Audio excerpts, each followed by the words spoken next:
Recently, a donor in Bridges for Peace USA gave an incredible gift that would change someone's life.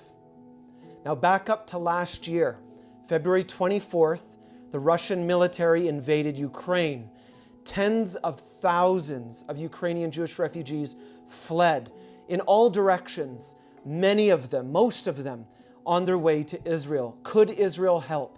Yes. Israel threw its doors open and over the last year has absorbed thousands of Ukrainian Jewish refugees. But consider the cost, consider the enormity of such a massive crisis of tragic proportions on this small nation of Israel. In steps Bridges for Peace to assist.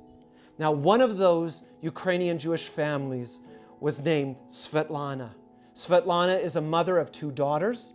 Svetlana has parents, and Svetlana has a husband. Now, Svetlana and her daughters and her parents were able to come to Israel, but tragedy once again struck when her husband was forced to remain behind. So Svetlana finds herself with her family, most of it, in Israel. How is she to start a new life? So Svetlana received aid from Israel, the state. She was in an absorption center, but that's always limited. She ends up moving into a small apartment. How do we furnish this? How do I get beds? How do I get all of these things? These are normal, everyday questions that someone in her situation has to ask, and it seems like impossible. But then the gift comes from that donor in the USA. And Bridges for Peace mobilizes a team, and we respond. Svetlana thought she was going to get a refrigerator, maybe. But guess what we did? Guess what Christians around the world did? Guess what this one donor did in making it possible?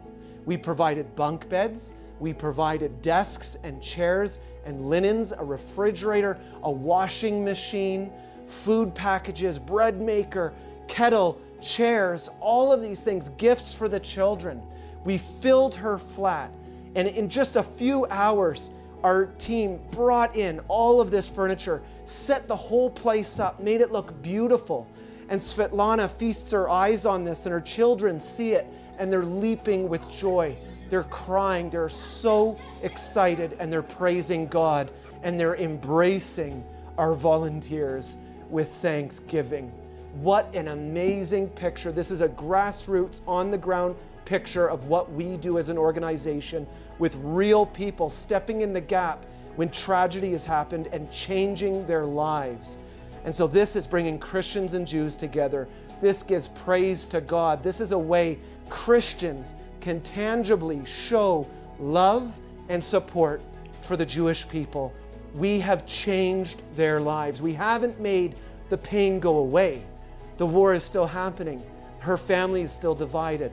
But what we have done is brought hope and love as we reach out as Christians through Bridges for Peace. Thank you, and continue to pray and support this incredible work. And may we be your Israel connection.